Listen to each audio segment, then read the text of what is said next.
नमस्कार. महाराष्ट्रातील विविध क्षेत्रातील बातम्या झटपट आपल्या मोबाईलवर पाहण्यासाठी लगेचच सबस्क्राईब करा राष्ट्रशक्ती लाईव्ह न्यूज आणि सोबत बेल आयकॉन प्रेस करायला विसरू नका. आपल्या भारतातील न्याय स्वतंत्र संस्था आणि बंधुता या न्यायिक तत्वांना न्यायिक तत्व नागवणारे आपले महापुरुष फुले आंबेडकर शाहू या त्यांच्यामुळे मला इथं उभारण्याचा हक्क मिळाला, मान मिळाला. मी त्यांच्या पवित्र स्मृतीत विनम्र अभिवादन करते. तुम्ही आज मला यश मिळालं, त्याचा कौतुक सोहळा केला. हे आपले सगळे गावकरी मान्यवर त्याच्या सगळ्यांचा मी खूप आभार व्यक्त करते. मी एमपीएससी केली, एमपीएससी मध्ये यश मिळवलं, तुम्ही माझा सत्कार केला. पण हे जे यश मिळालं इथपर्यंत तुम्ही आले, कसं आलं, काय झालं हे मला तुम्हाला सांगायची गरज नाही, कारण तुम्ही आता पटेल सगळ्यांना समोरच आहे. मी वेगळं काय सांगत नाही. मी फक्त एवढंच सांगते की बाहेरची शैक्षणिक परिस्थिती कशी आहे आणि आपण कसं राहिलं पाहिजे, आपल्या मुलांना कसं घडवलं पाहिजे, पालकांचं कर्तव्य काय, विद्यार्थ्यांचं कर्तव्य काय. आता पप्पा म्हणाले की मला 4-5 मिळालं नाही असं झालं. तुम्ही परत आपले म्हणून ऐकून असता तुझं गरुड नावाचं पुस्तक आहे, त्याच्यामध्ये त्यांनी त्यांचं यशोगाथा सांगितलेली आहे. जवळपास त्यांना 10 वेळा अपयश आले. ते म्हणाले की म्हणजे त्यांना अपयश येत गेलं, 1 पायरी 2 पायरी 3 पायरी असं करत मी अपयशाचा जिना सोडलं. ते 11 वेळा अपयश झाले. तसं मी 16 वेळा अपयश झाले. मी 16 वेळा मेस दिलेले, म्हणजे थोडक्यात आपल्या कौटुंब भाषेत आपण 16 वेळा तोंडावर पडलो. पण माझ्या कुटुंबाचं कसं होतं की मी जरी नापास झाले, परीक्षा रिझल्ट लागला तरी झालं, तर मी काय करायचं की आज रिझल्ट लागला मी नापास झाले, मी घरी फोन करून सांगायचं. त्यामुळं काय झालं की मला अपयश पचवण्याची ताकद मिळाली. खचून गेली, खचून गेलेल्या सांगायचे करत राहा. तू प्रामाणिक कष्ट करत राहा. एमपीएससी रिकाम्या हाताने कधीच पाठवत नाही. काही ना काही पदरात टाकते, आपण फक्त प्रयत्न करत राहायचो. घरचा खूप मोठा चांगला सपोर्ट होता.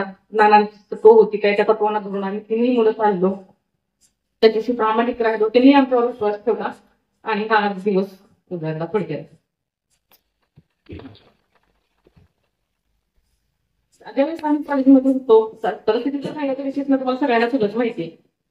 ज्यावेळेस कॉलेजमध्ये सुद्धा नानांचं कसं होतं, तुम्ही कुठल्या शाळेत जाता, तुम्हाला मार्क्स किती पडली, तुम्ही काय करणार आहे, पुढे काय करणार आहे, काही नाही, तुमची तुम्ही करा, आमचा तुमच्यावर विश्वास आहे, तुम्ही काही करा. आणि तो विश्वास घेऊन आम्ही आमच्या पद्धतीने आम्ही फील्ड चूज करत गेलो, अभ्यास करत गेलो, यश मिळत गेलं, काही वेळा अभ्यास मिळत गेलं, पण प्रामाणिकपणे करत राहिलं.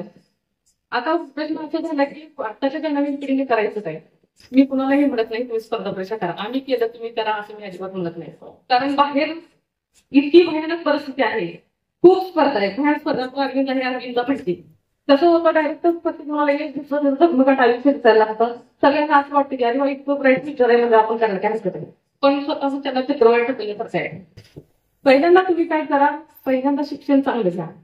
माझं मत आहे व्यावसायिक शिक्षण घ्या. जरी तुम्ही ह्या स्पर्धात्मक क्षेत्रात आला, अपयश आलं, तर तुम्हाला दुसरा ब्रीफ प्लॅन तयार राहतो की त्या ब्रीफ प्लॅननुसार आपण आपली जिंदगी कुठेतरी सेवा करण्याचा प्रयत्न करू शकतो. करिअर करायला भरपूर फील्ड आहे. जसं मौली भाऊ म्हणाले की मी माझ्या फील्डमध्ये आहे, त्यांचं पण ते करिअरच आहे की आज त्यांची उंचीवर आहेत ना कुठेतरी. तसं डॉक्टर फील्ड आहे, इंजिनियर फील्ड आहे, स्पर्धा परीक्षेचं आहे, प्रशासनात जाण्याचं. प्रत्येकाला स्वप्न असते की आपण प्रशासनात जावं. प्रशासनात आहे, मान सन्मान असतो, पुढची किंमत असते, ह्या सगळ्या गोष्टी मला मान्य आहेत. पण सध्याची जी परिस्थिती आहे त्या परिस्थितीची जाणीव ठेवणं खूप महत्वाचं आहे. त्यामुळे मी असं म्हणत नाही की स्पर्धा परीक्षा करा. दुसरी गोष्ट अशी आहे की आपल्याकडे निघाले की आपण वाचनालय काढू असं करत. वाचनालय काढू, वाचनालयाने काय होईल यावेळेस विद्यार्थ्यांना की सध्या बाहेर मार्केट कसं आहे, आपण काय करायचं. वाचनाला जर आवडलं तर अभ्यास होऊन जाईल. आपण वाचनालय काढू, त्याचा प्रयत्न करू. आपण थोड्या दिवसांनी याच्या काही मिटिंग ठेवत जाऊ. बाहेरचे चांगले प्रत्येक क्षेत्रातील नामवंत बोलवून त्यांचं व्याख्यान वगैरे ठेवून मार्गदर्शन करून त्या मुलांना वेगवेगळ्या मार्ग दाखवण्याचा प्रयत्न करूया. त्यातून विद्यार्थ्यांना जरा